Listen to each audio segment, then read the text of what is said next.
Bom dia, sétimo, tudo bom? Hoje eu vou fazer com vocês a correção da nossa prova e depois a gente entra em conteúdo, certo? Então vamos ver aqui, ó. Prova do sétimo ano foram unidades 7 e 8, né? As direções ou directions e os pronomes que são pronouns. Certo, então vamos ver aqui, ó. Nessa primeira tem, marque a opção que traduz corretamente a figura. Então a gente tinha visto isso aqui lá no nosso livrinho, né? Tem uma questão logo depois do texto, onde tem 3 setinhas e tem dizendo o nome, certo? De cada uma. Então essa daqui é a go along, certo? Go along é para você seguir em frente no caminho.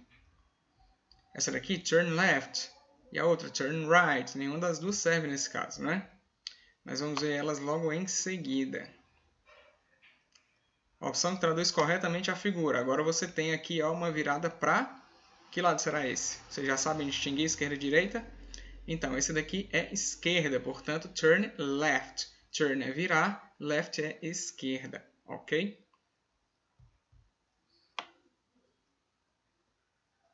Próximo. Agora nós temos a seta virando ao contrário, né? Ela estava virando antes para cá, agora é para esse lado. Então, essa é para a direita, certo? Você já usou go along, já usou turn left, então a que resta é turn right, certo? Virar à direita.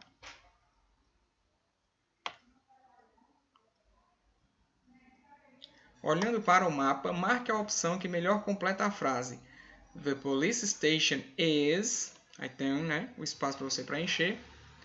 Of 6th Street and 5th Street. Né? Está dizendo que a police station, ou seja, a delegacia de polícia, é ou está aonde? Né? Alguma coisa da rua 6ª, né, a 6ª rua, com a 5ª rua. Vamos ver aqui, ó. Então você tem hospital, museum, que são muito fáceis de saber o que é, bookstore, né, que é a loja de livros ou a livraria. O police station está aqui, ó, descendo aqui pela 5th Street. Né? Então vamos ver o que ele diz. Ó. The police station is, está em algum lugar da 6ª com a 5ª. A 5ª é essa aqui, ó, 5th. Quando a gente viu números, nós vimos isso aqui também. Né? Então, 5th é a 5ª, números ordinais, né? E 6th é a 6ª. Ele falou da 5ª e da 6ª, foi da 5ª e da 3ª, da 5ª e da 2ª. Vamos ver lá. 6ª e 5ª. 6ª, 5ª. Então, a delegacia de polícia fica bem no encontro das duas, né? Tá aqui a 5ª, tá aqui a 6ª, ela se encontra bem aqui. Então, é na esquina, não é? Na esquina dessas duas ruas. Aí nós temos a opção para dizer que é na esquina, né? In front of. Leia bem, ó. In front. In front se parece muito com o português, né? Em frente. Então não é essa. Você tem aqui embaixo, ó, between. Se você lembrar dos textos e tudo, você vai ver que between é uma coisa que fica entre duas, né? Se você lembrar das preposições. Então aqui, desse lado da police station, você tem a school. Só que aqui ao lado da police station, aparentemente não tem nada. Então você não pode dizer que ela está between, né? Ela não está entre duas coisas. Ela está on the corner. Corner é o canto, ou nesse caso a esquina, certo? Então on the corner era a resposta certa para essa.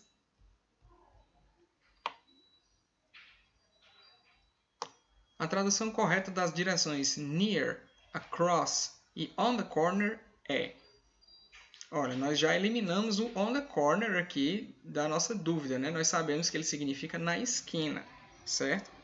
Então, ó, a gente olhando aqui as opções, essa primeira não tem na esquina. Ó. Tem ao lado, tem entre e tem longe. Então, nós sabemos que não é ela. Sobram duas, ó. Tá vendo que tem na esquina? Agora vamos lembrar das outras. Near e across. O que é near?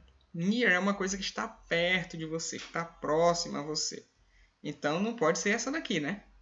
Longe, longe é far, é o contrário do near, né? Então, tem que ser perto, né? Achamos o on the corner, achamos o near. O que restou, ó, mesmo que você não soubesse, agora você descobriu que across quer dizer você atravessar, né? Para o outro lado.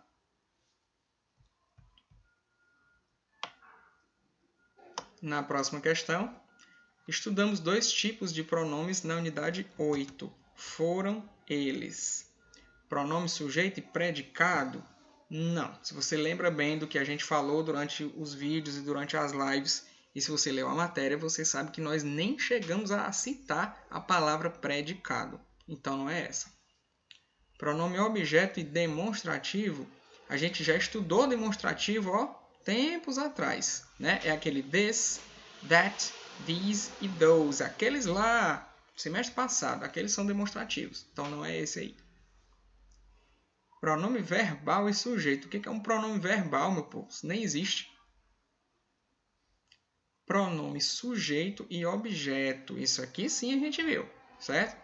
Pronome sujeito, pronome objeto. Os que vêm antes do verbo, começo de frase, e depois do verbo, do meio para o fim da frase, né? Esse aqui realiza a ação, o pronome sujeito, esse aqui recebe a ação, pronome objeto, certo? Então era essa.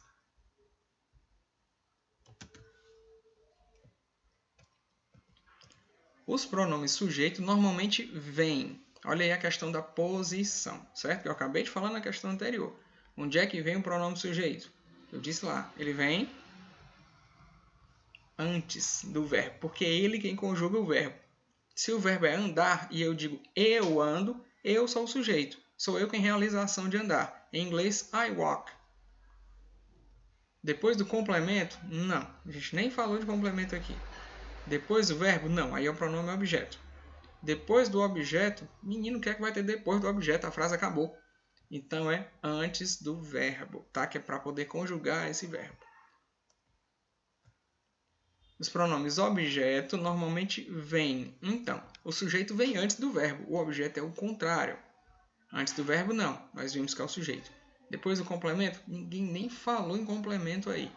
Depois do verbo, né? Então, sujeito, antes do verbo, complemento, depois do verbo. Sujeito é quem faz o verbo, quem realiza a ação do verbo. O objeto a recebe, né? Então, depois do objeto, do objetivo, nada a ver, certo? Essa daqui tinha no livro, ó.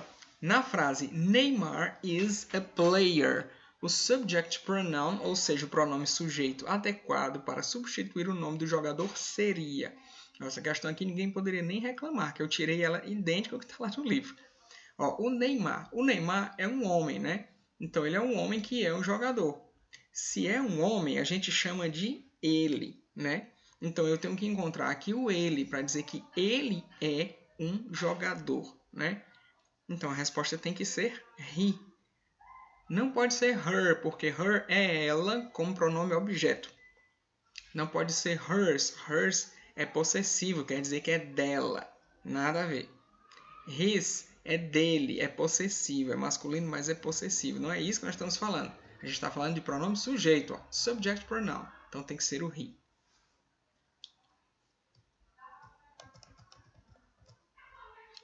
Última questão. Na frase The book has 300 pages. O livro tem 300 páginas. O subject pronoun adequado para substituir o nome do objeto book seria. Então, olha, o que é um book? O book é um livro. E o que é um livro? É algo não humano. O pronome sujeito que nós usamos para não humano, qual é? É só você lembrar da sequência dos pronomes sujeitos. Principalmente quando nós vemos o verbo to be, nós exploramos esses pronomes sujeitos à exaustão. Então, eu, I. Né? Ela, she. You, você ou vocês. It, nós usamos para ele ou ela que não é ser humano. Por exemplo, a mesa é uma ela, é um objeto. Então, é it. Né? O controle remoto é um ele, objeto, não é ser humano, então é um it. Beleza, gente? Então essa foi a nossa provinha, tá? Essas eram as respostas e como chegar nelas. Então agora a gente vai voltar para o nosso livro. Vamos lembrar aqui rapidamente, então, o assunto que foi na página 61, né? Os contáveis e não contáveis. Como é isso? Como diferenciar coisas que eu posso contar em inglês de coisas que eu não posso contar, né? Como é esse contar? É contar unidades.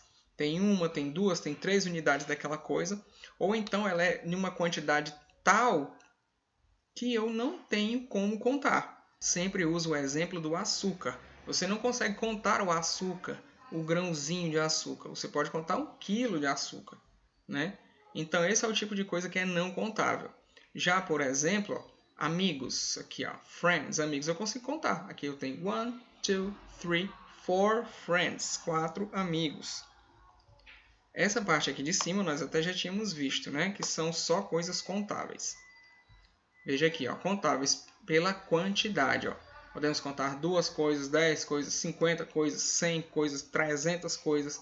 O que for facilmente contabilizado, você vai dizer que é contável, certo? Ou countable, como tem aqui no inglês. Ó. Então, aqui eu posso contar 4 amigos, aqui eu posso contar quantas maçãs tem aqui. Kisses, eu posso contar quantos beijos a vovó deu no vovô. Sandwiches, posso contar quantos sanduíches. Então, tudo que for facilmente contável é um countable. Então, você vai na unidade. O que não for contável na unidade, como é o caso dos grãozinhos de açúcar, aí você encara como não contável, ou seja, você tem que ver a intensidade deles, se é muito ou se é pouco. Né? Por exemplo, muita água, muito açúcar, né? E não dá para você contar aquilo ali.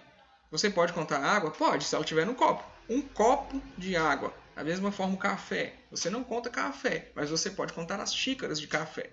Mas quando você fala da coisa no geral, ela é incontável, certo? Ou não contável. Então vamos ver aqui. Ó. Nós já tínhamos visto isso, como eu falei. Tem muitos exemplos de contável aqui. O mais curioso que eu acho são os dólares, né? Dólares são contáveis, né? Assim como o nosso real. E aqui o money, que é o dinheiro em geral, é considerado incontável, certo? Vamos ver aqui outros objetos incontáveis. Além do dinheiro, você tem aqui o sugar, né, que eu estava falando sobre o açúcar.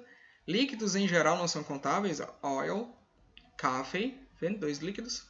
Bread eles não contam também. A gente conta 1 pão, 2 pães, 3 pães. Eu acredito que eles comprem de quilo, ou assim, quilo é exagero, mas me dê 100 gramas de pão, 500 gramas de pão, né?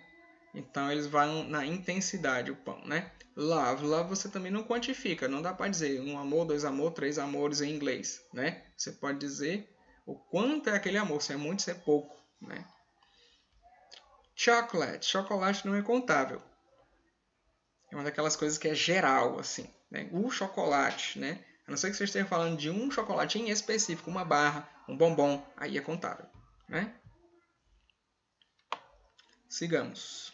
Variations ou variações, tá? Vou explicar um pouco deles aqui para vocês.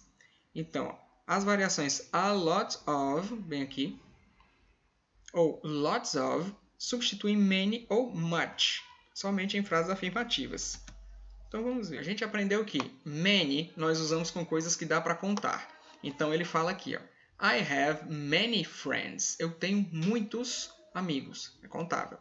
Então o many pode ser substituído numa afirmação como essa por a lot of ou então lots of. Vejam que a construção da frase é praticamente a mesma. I have aqui, I have, friends. A mesma coisa acontece nessa outra.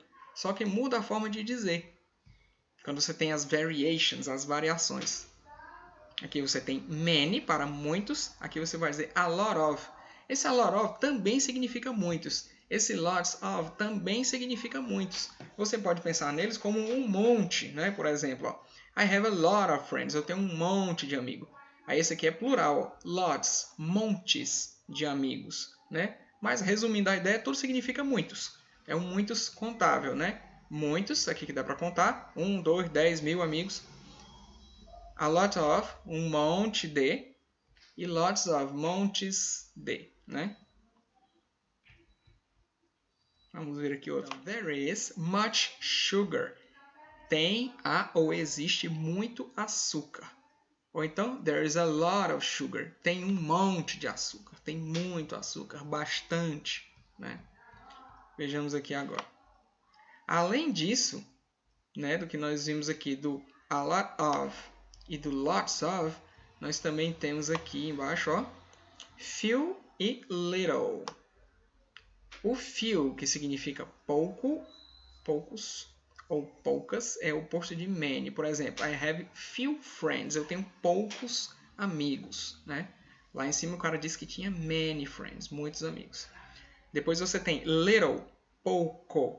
Ó, few, plural e little para singular, né? O oposto de much. Eu posso dizer I have little sugar. Eu tenho pouco açúcar, né? Em vez de much sugar, que seria muito açúcar, certo? É isso por hora. Espero que vocês tenham curtido aí, entendido tudo que eu expliquei. O Tilton vai ficando por aqui. Goodbye, see you!